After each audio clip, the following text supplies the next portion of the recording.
juste avant de commencer un petit peu ce propos, il y a quelques aspects de définition qui me paraissent importants pour qu'on puisse parler un peu de la même chose. Donc, c'est des définitions qui sont un peu officialisées par le ministère de la Culture depuis 2-3 ans. Donc, tout ce qui touche un petit peu au niveau de ces aspects alternatifs, on parle de circuit court. D'accord ? Alors, un circuit court, au sens du ministère de la Culture, parce qu'on a un certain nombre de définitions, c'est 0 ou 1 intermédiaire. Soit vous avez une vente qui va directement du producteur au consommateur, ce qu'on appelle la vente directe, transformation à la ferme correspond un peu à ces aspects-là. Soit on a une vente qu'on va qualifier d'indirecte, avec un intermédiaire entre le producteur et le consommateur pour distribuer ce produit porc. Alors sur ce concept de circuit court, de manière générale, on pourrait le résumer à une notion de proximité. D'accord ? C'est un peu vers là que tendent ces propos. Alors cette proximité, elle peut être soit relationnelle, on a un contact direct avec la personne qui nous vend le produit, ça peut être un producteur, ça peut être une alternative autre, un magasin spécialisé, etc. Soit c'est spatial, c'est-à-dire qu'on recherche la proximité géographique, régionale. De plus en plus de consommateurs vont vers quelque chose qui rassure, vers du produit du coin, local. Alors c'est un peu antagoniste avec la notion de déperdition un peu des circuits bouchers charcutiers, mais c'est redynamisé par le fait que pour un éleveur qui transforme et qui vend ses produits, il a la capacité à justifier ce qu'il fait, simplement avec ses mots, sans passer par, je dirais, par des virages ou des travers incompréhensibles. Alors, quelques chiffres rapidement. Hein. C'est pas facile d'avoir des chiffres un peu sur cette thématique qui est encore toute neuve. Hein. Donc, je vous en donne à peu près 3 là. Donc, aujourd'hui, on estime qu'on a environ 80 000 exploitations agricoles, donc c'est pas uniquement le porc, hein, qui sont impliquées dans le circuit court. Alors, c'est à la fois peu et pas si mal. Hein.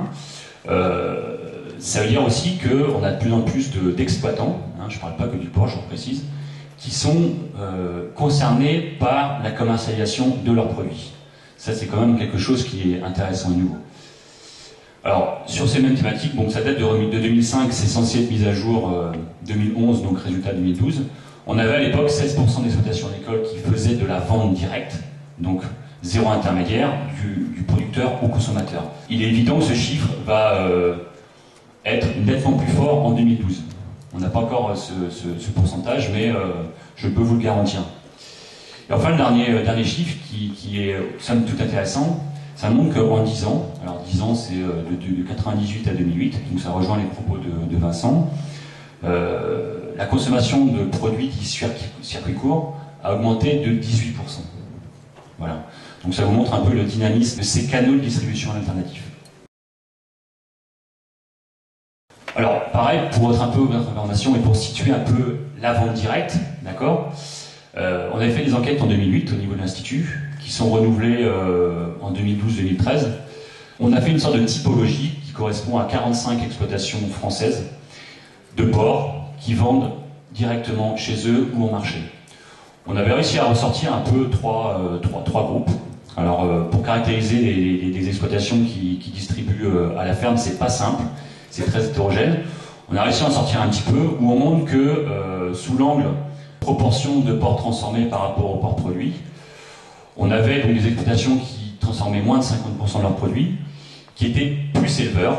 Donc on avait affaire à la grosse exploitation, tout est relatif, mais une exploitation qui était bien structurée. Les opérateurs ou les exploitants étaient vraiment éleveurs dans l'âme et n'avaient pas forcément une dimension commercialisation au départ. Ils se sont mis à commercialiser leurs produits dans l'objectif de se créer un revenu complémentaire. On avait des exploitants qui transformaient plus de 75% de leurs porcs. Donc là, on peut dire que c'est des éleveurs qui se sont installés pour commercialiser, pour vendre et pour avoir un contact avec le consommateur. Donc c'est souvent des petites exploitations qui se limitent souvent même à un engraissement. Hein, et quasi l'ensemble des porcs qui sont produits sont transformés et distribués.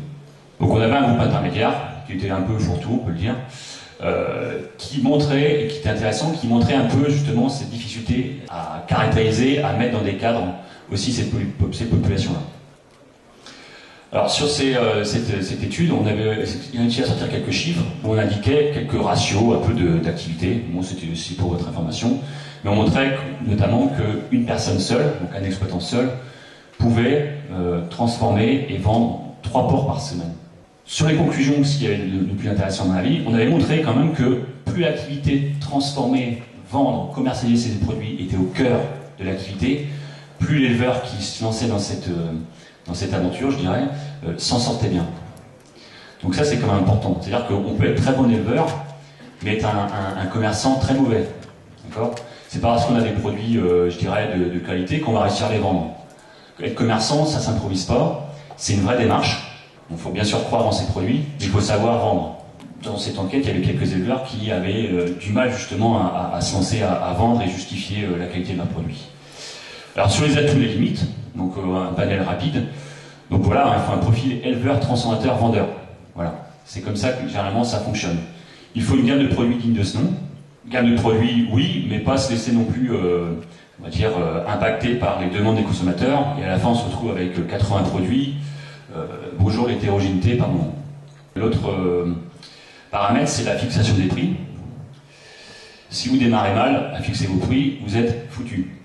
D'accord ? Vous ne pouvez pas augmenter de 20% par an. Donc il faut savoir fixer ses prix très rapidement et à bon niveau. Et enfin, des paramètres sociologiques et géographiques. Bon, j'espère qu'il n'y a pas des gens qui habitent par là, mais je pense que c'est plus facile de vendre à côté de La Rochelle ou Saint-Tropez ou Saint-Malo qu'à Vesoul. D'accord ? La géographie, le côté zone riche, le côté ville dynamique est vraiment moteur dans la vente à la ferme et la distribution, je dirais, alternative. Alors les paramètres sociologiques, c'est également vrai. Bon, ce que je vous dis, c'est pas catégorique, c'est juste des tendances, on est d'accord. On a souvent remarqué que les éleveurs qui avaient, je dirais, suivi une formation où avaient l'esprit de commercialiser leurs produits, donc, alors, je sais pas, BTS commerce ou des choses comme ça, avaient une capacité à vendre qui était très surprenante, voire limite très impressionnante. Alors sur les limites, et on a vu ça quand même assez régulièrement, ça a tendance à s'améliorer, mais on avait des produits qui étaient hétérogènes et irréguliers, ce qui, je dirais, pouvait perturber un peu le consommateur qui était justement en allant dans les GMS habitué à une neutralité, une standardisation un petit peu de ce qu'il trouvait. Donc il n'y avait pas forcément, il y avait la difficulté à accepter que d'une semaine sur l'autre, on pouvait avoir des produits qui pouvaient varier. L'équilibre carcasse qui n'est pas toujours facile à trouver. La notion de main-d'œuvre et de temps de travail qui explose. Ça, c'est aussi très difficile. C'est-à-dire que le temps de travail pour un éleveur qui s'installe à la vente directe est difficile à préjuger, mais souvent un facteur très limitant. Très très limitant. Et enfin, la commercialisation, relation client, j'y suis déjà venu, donc c'est quelque chose qui est important. Alors, sur les enjeux, je dirais un peu vers l'avenir, donc c'est des propos qui avaient été ressortis par le ministère de l'Agriculture suite à des journées de débat un petit peu sur des spécialistes de cette thématique-là. Les motivations principales d'éleveurs qui s'installent comme ça, c'est dans un premier temps diversifier son revenu, ça c'est sûr, donner un emploi à un conjoint, c'est souvent le cas, augmenter ses marges en gérant la commercialisation. Alors ça c'est ce qu'on peut croire au départ, mais c'est pas le cas à 100% à chaque fois. On a des fois des mauvaises surprises. Maîtriser son coût de production à l'élevage, c'est bien, d'accord. Savoir fixer ses prix en fonction de ce coût de production en sortie de commercialisation, c'est mieux. La notion de se rapprocher du consommateur, c'est quelque chose qu'on a vu très fortement et qui est aujourd'hui une des caractéristiques majeures aussi de l'installation. Je dirais, les éleveurs ont aussi envie de défendre eux-mêmes quelque part leur image par la vente de leurs produits. Sur les consommateurs eux-mêmes, on a une envie d'un lien plus producteur-consommateur. Alors la proximité, ça c'est quelque chose d'essentiel. Les notions de terroir, tradition, le pâté grand-mère, toutes les mentions valorisantes qu'on peut trouver, qui sont d'ailleurs plus ou moins galvaudées par moment. C'est des choses qui sont vraiment dans la mouvance et la tendance. Et les éleveurs qui transforment sortent dessus logiquement. L'émergence des thèmes environnement, éco-responsabilité, les food miles, les choses dans le genre. Donc c'est des choses qui aussi ressortent, d'accord. Il faut quand même savoir qu'en vente directe, la vente directe n'est pas forcément associée à des bilans carbone exceptionnels. Hein. Vous avez des régions qui sont quand même un peu isolées, où il faut quand même aller vendre ses produits. Bon, voilà. Alors, l'obtention d'une meilleure traçabilité, c'est sûr que moins on a d'intermédiaires, plus on a l'assurance quelque part d'avoir un produit qui va d'une main à l'autre, je dirais. Et enfin, la recherche de produits plus typés, moins standardisés.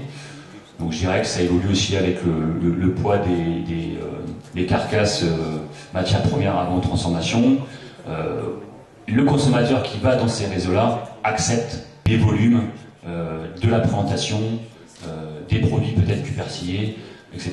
Il accepte aussi de rentrer dans des créneaux, des canaux moins structurés, moins standardisés. Voilà, alors pour terminer, on a aujourd'hui un peu en état des lieux, donc c'est des choses qui vont être précisées là dans les 2-3 ans au niveau national, une offre qui est atomisée et inégale.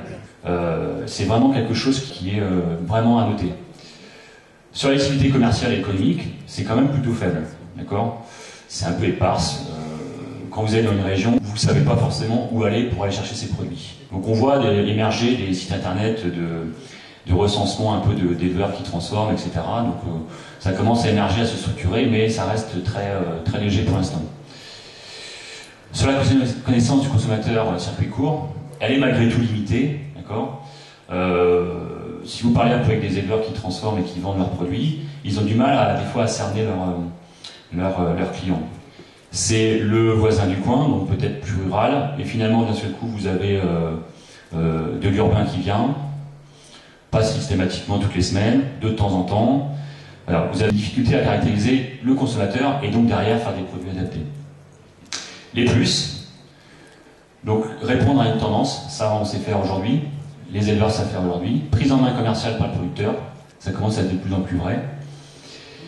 Une structuration de ce créneau qui émerge, donc je me fais ma propre pub sur ce sujet-là, ça commence à se développer, on va dire, des outils d'aide pour les gens qui veulent se structurer dans cette thématique.